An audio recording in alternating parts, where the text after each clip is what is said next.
Buenos días, Daniel. Buenos días a todos y a todas.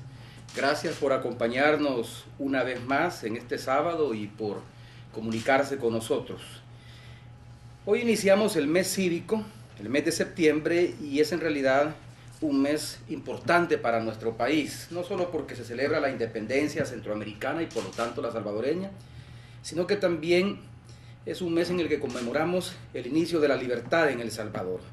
Siempre digo que en esta ocasión los salvadoreños debemos renovar y reforzar nuestros vínculos de hermandad y unión con los pueblos de Nicaragua, Honduras, Guatemala y Costa Rica.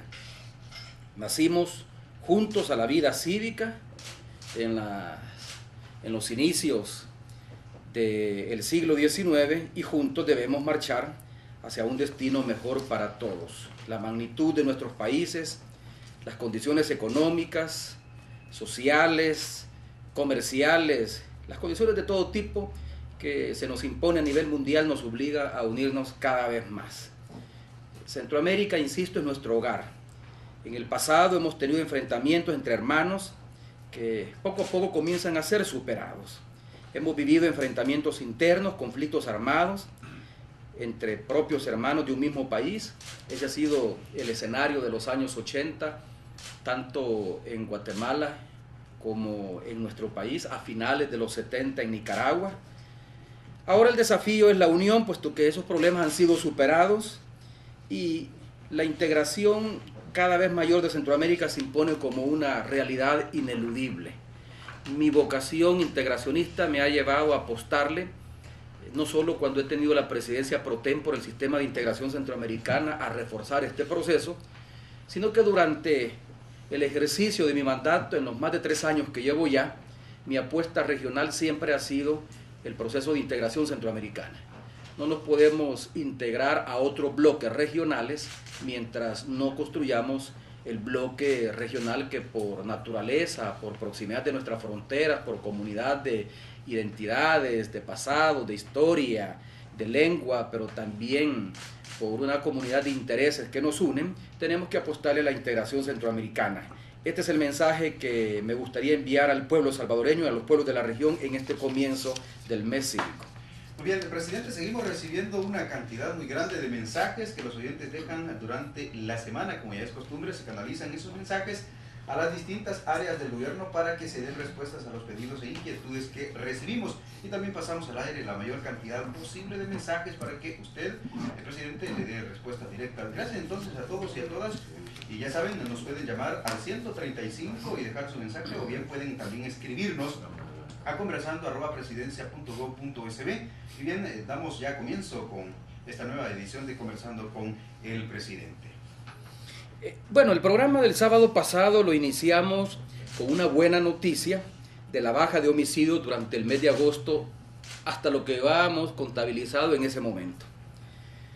Y lo hice porque se había transmitido la idea equivocada a través de los medios de comunicación de que estaban subiendo los homicidios. Hay sectores que por una razón, yo diría que mezquina, porque no hay otra explicación, se esfuerzan por bloquear todos los intentos, todas las iniciativas que lleva a cabo el gobierno central para enfrentar la delincuencia y lograr mantener esa baja sostenida de homicidios que venimos logrando desde el mes de abril pasado. Y digo que por una razón mezquina porque no hay otra explicación. Hay un esfuerzo deliberado de parte de algunos sectores de querer presentar esta tregua que ha sido pactada desde hace semanas atrás entre las dos principales pandillas como una tregua que ha fracasado, que comienza a ser incumplida, cuando la verdad que para darle sostenibilidad en el tiempo a la tregua es la sociedad, no solo el Estado salvadoreño a través del gobierno central, sino que la sociedad salvadoreña es la que debe darle respuesta a las demandas planteadas por las organizaciones pandilleriles en el país, pero más que estas demandas, a la situación de vulnerabilidad que enfrentan cientos de miles de jóvenes en nuestro país que viven sobre todo en comunidades pobres, en comunidades asediadas por la delincuencia. Hoy la madera de la prensa gráfica habla, y cito textualmente, como titulan ellos, la noticia de una sostenida baja de los homicidios.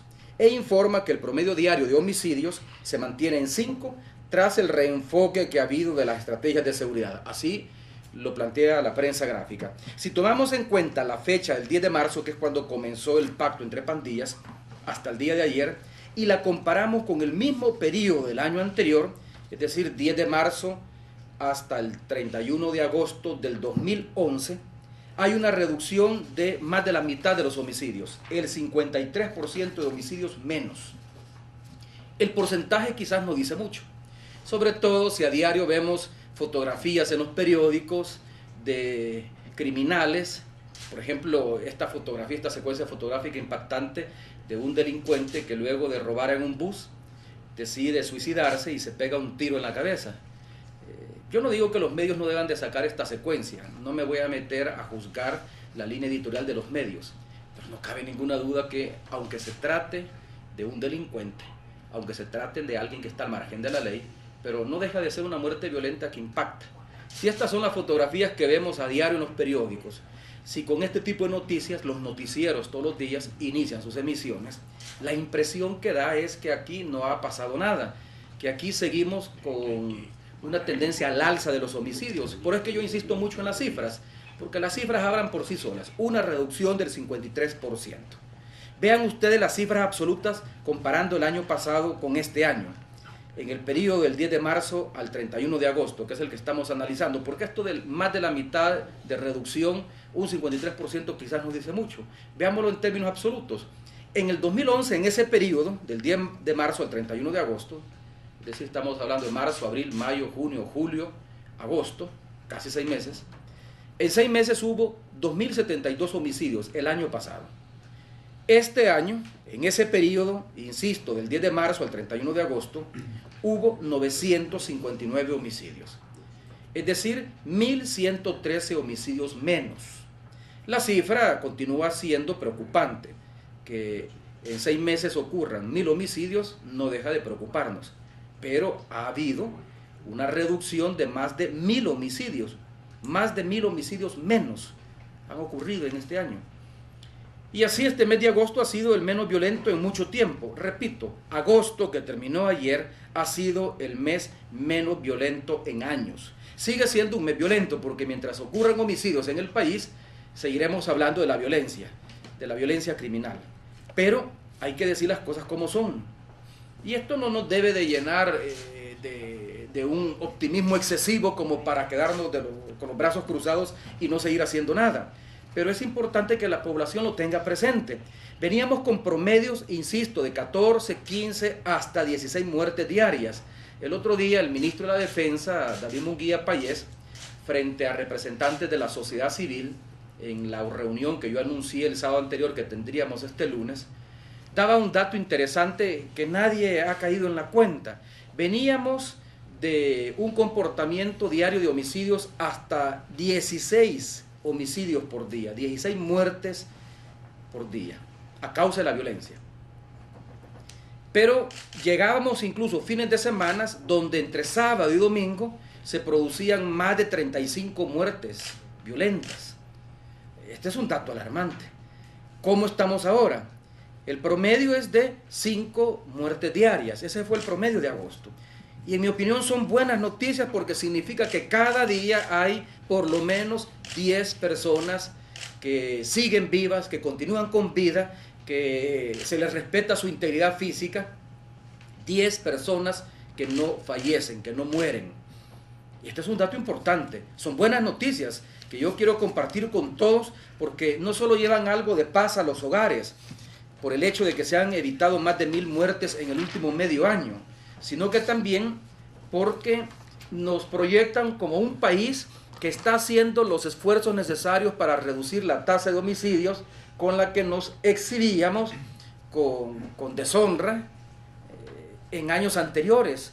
Venimos de una tasa de homicidios de 68 homicidios por cada 100.000 habitantes, lo que nos colocaba como el segundo país más violento del continente, solo superado por Honduras, que tiene una tasa aún arriba de los 80 homicidios por cada 100.000 habitantes.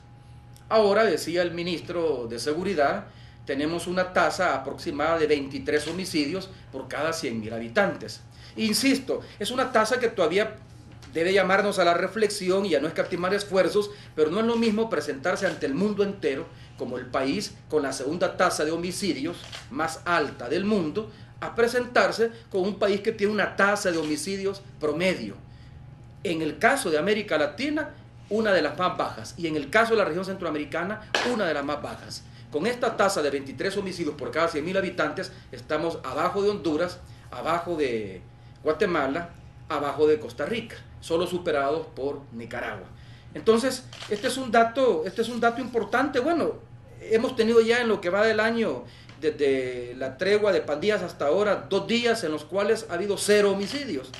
Anteayer tuvimos, por ejemplo, 2 homicidios y ayer un solo homicidio. Esto a mí me parece que es importante. Esto habla no solo del éxito de las políticas de combate a la criminalidad que está implementando este gobierno, cosa que ningún gobierno anteriormente lo había hecho, y eso es importante también registrarlo, sino que también de que los hogares salvadoreños están viviendo un clima de mayor paz, de mayor armonía, de mayor seguridad. Las 11 de la mañana con 21 minutos. En la escuela Fabio Castillo dejan, solo porque mi hijo no pasó el examen de admisión, no me lo agarraron para que fuera a primer año este año. Dice, él se ha quedado sin estudiar. Y la respuesta que ha dado el Ministerio de Educación es que el centro escolar hace el examen de admisión debido a que no tiene tanta capacidad de cobertura y hay bastante demanda para la matrícula.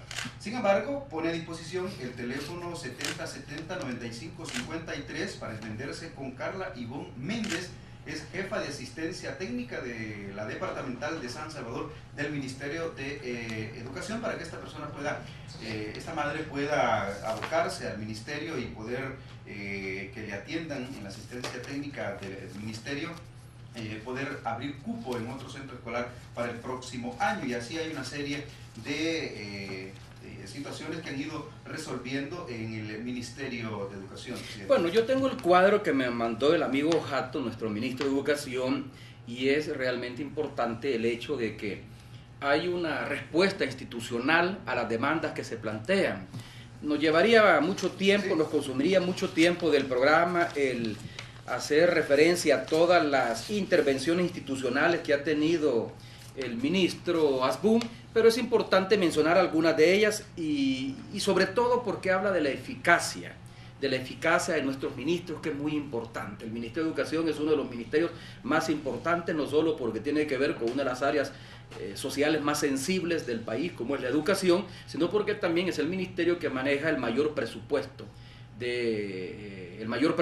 público aprobado por la Asamblea Legislativa. Por ejemplo, aquí se recibió la denuncia en el cantón Casamaluco de Nahuizalco, los maestros faltaban y no dan la clase. ¿Cuál fue la respuesta que se ha dado? En relación a esta situación, en la presente semana, de los 5 docentes nombrados, 3 con sueldo base y sobresueldo y 2 solo con sueldo base, los días lunes y martes 3 docentes asistieron a un taller de metodología activa por proyectos, pero en la próxima semana, dice, se enviará al asistente de gestión para que realice la investigación y luego enviar un informe de lo encontrado y realizado. Aparentemente hay una excusa razonable de que los maestros estaban recibiendo un taller, pero en todo caso vamos a tener un informe más detallado. Yo diría que los maestros deberían de recibir sus talleres los fines de semana o no en horas clase para no descuidar la atención a las aulas. También por ejemplo, en la escuela Gustavo Vides Valdés de Lourdes, que nos decían hace unos días que aún no se han entregado los zapatos ni uniformes a los niños y los maestros dicen que el gobierno es el que se ha atrasado. En este caso, los proveedores de los rubros, tanto zapatos como uniformes, están listos ya para hacer la entrega de los productos correspondientes. Aquí no fue un atraso del gobierno, sino que un atraso de los proveedores. El retraso obedece entonces a la ausencia de un consejo directivo escolar de la comunidad que esté debidamente legalizado y que es el que recibe los zapatos y los uniformes y es el que se encarga de entregarlos. Esto con el propósito de hacer una entrega transparente. Pero ¿qué vamos a hacer aquí? La Departamental de Educación en La Libertad le está dando seguimiento a este tema y al mismo tiempo está coordinando con los proveedores esfuerzos para que nos puedan entregar esta semana los rubros de tal manera de agilizar su entrega. Tenemos más intervenciones, por ejemplo, en el Centro Escolar Francisco Gavidia del municipio de Colón, La Libertad. Aquí nos dijeron de acuerdo a la llamada que recibimos, que se solicitaba la construcción o adecuación de las aulas de informática. Ellos cuentan ya con 29 computadoras, pero parece que no tienen conexión o hay problemas de inseguridad en el aula que impide hacer la conexión de estas 29 computadoras. Bueno, ¿qué podemos decir sobre esto?